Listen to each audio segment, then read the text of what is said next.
প্রিয় দর্শক, সুপ্রভাত। সেন্ট মার্টিন জেটিঘাট থেকে সবাইকে স্বাগতম। আকাশ কুয়াশায় ঢাকা, তাই সূর্যের দেখা মেলা খুবই কঠিন। তবুও একটু একটু দেখা যাচ্ছে সূর্যের চিহ্ন। আবার কুয়াশায় ঢেকে যাচ্ছে। আমি আছি এই মুহূর্তে সেন্ট মার্টিন জেটিঘাটে। সমুদ্র এখন উত্তাল, যেহেতু এখন জোয়ারের সময়। স্বাভাবিকের তুলনায় একটু উত্তাল সমুদ্র। যখন জোয়ার হয় তখন একটু উত্তাল থাকে এবং ভাটার সময় মোটামুটি শান্ত থাকে।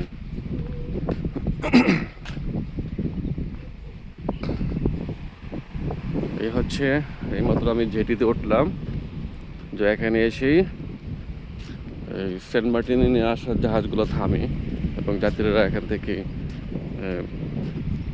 বাস সেন্ট মার্টিনের দিকে। এখানে অনেকগুলো বোট রাখা আছে, অনেকে আবার বোট দিয়ে শাহপুরের দ্বীপে যেতে পারে, কিন্তু এখন এই মুহূর্তে অনেক বিধিনিষেধ আছে যে বোট দিয়ে শাহপুরের দ্বীপ হয়ে টেকনাফ হয়ে আসাটা খুবই টাফ। এখানে অনেক মাছ ধরার নৌকা দেখতে পাচ্ছেন। এই নৌকাগুলো সারা রাত মাছ ধরে এখানে অবস্থান নিয়েছে এবং এই মাছগুলো বিক্রি হবে এখন এই সেন্ট মার্টিনের এই বাজারে। এই জেটিঘাটের পরেই সেন্ট মার্টিন বাজার, এখানে বিক্রি হবে মাছগুলা এবং এই মাছই পর্যটকরা কিনে নেবে। হোটেল মালিকরা কিনে পর্যটকদের কাছে বিক্রি করে।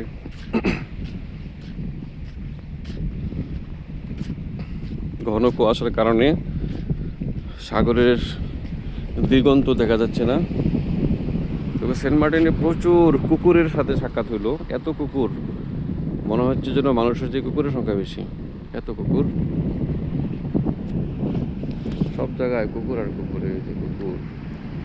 হ্যাঁ, রাস্তায় আসার পথে এত কুকুরের সাথে সাক্ষাৎ হইলো, একটু ভয় লাগছিল।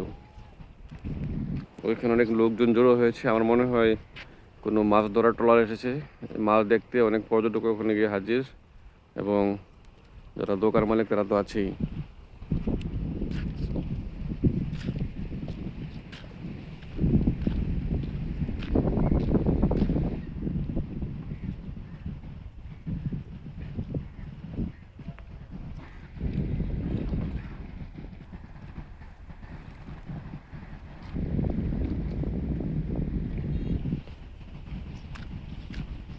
আমি জেটিঘাটের ঠিক মেন পয়েন্টে পৌঁছে গেলাম, যেখান থেকে যাত্রীরা নামে। এই যে জেটিঘাটের পিলারের অবস্থা, পিলারে কি যেন জমে আছে, অনেক প্রবালের মতো প্রবালগুলো এসে এখানে জমেছে, দেখছেন? এই যে পিলারের গায়ে দেখা যায় অনেক কিছু, এগুলি মূলত প্রবাল। এই জেটির মূল জায়গাতে আমি এখন প্রবেশ করলাম। এই যে দেখেন, এই জেটির রাস্তাটা পার হয়ে আমি এখানে পৌঁছলাম এইমাত্র। মূলত এই জাহাজ থেকে এদিক দিয়ে নামা হয়, বোঝাই তো দায়। এই যে মাছ ধরা ট্রলার, এখানে মানুষ সারা রাত এই ট্রলার দিয়ে মাছ ধরে এবং এখানে রাত্রে ঘুমায় দেখেন। এবং বাংলাদেশের পতাকা আছে, যেন চীনা যে ওরা বাংলাদেশের ট্রলার। আর পাশে কিন্তু মিয়ানমার। কুয়াশা না থাকলেও তো দেখতে পাওয়া যেত মিয়ানমারের পাহাড়গুলা, যেহেতু কুয়াশা এই জন্য মিয়ানমারের পাহাড় দেখা যাচ্ছে না, সূর্য তো দেখা যাচ্ছে না।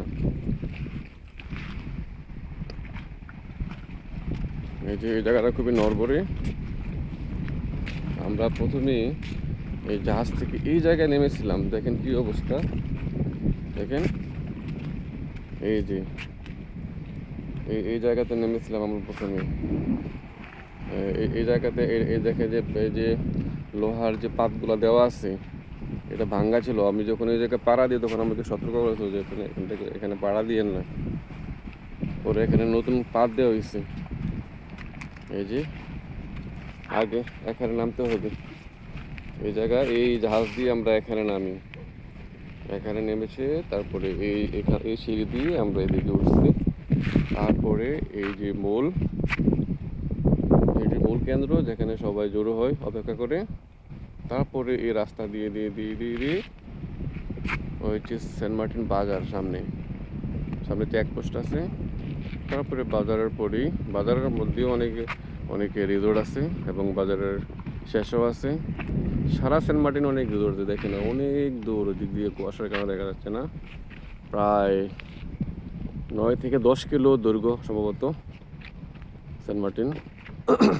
চারাদ্বীপ সহকারে আরও বেশি হবে। চারা সেন্ট মার্টিনের সর্বদক্ষিণ থেকে চারাদ্বীপ এর দূরত্ব কমপক্ষে 3 থেকে 4 কিলো হবে, আমার অনুমান আর কি।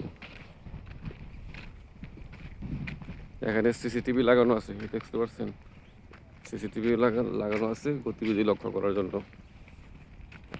আরেকটা প্রবেশ পথ, যেখান দিয়ে যাত্রীরা প্রবেশ করে জাহাজ থেকে। এই যে ট্রলার দাঁড়ানো আছে, খুব ঝুঁকিপূর্ণ, সব ভেঙে গেছে, যে যে যে অনেক পুরাতন হয়ে গেছে, প্রায় ভেঙে যাওয়ার পথে। আল্লাহ, খুব রিস্কি। এই যে পাটাতনগুলা প্রায় আলগা হয়ে গেছে। এই যে এখানে অবস্থা খুব নাজুক, এই যে ভেঙে গেছে, দেখছেন, এই যে সব ভেঙে গেছে। এগুলোকে হয়তো মেরামতের জন্য এই যে পাত নিয়ে আসা হয়েছে, মেরামত করা হবে সম্ভবত।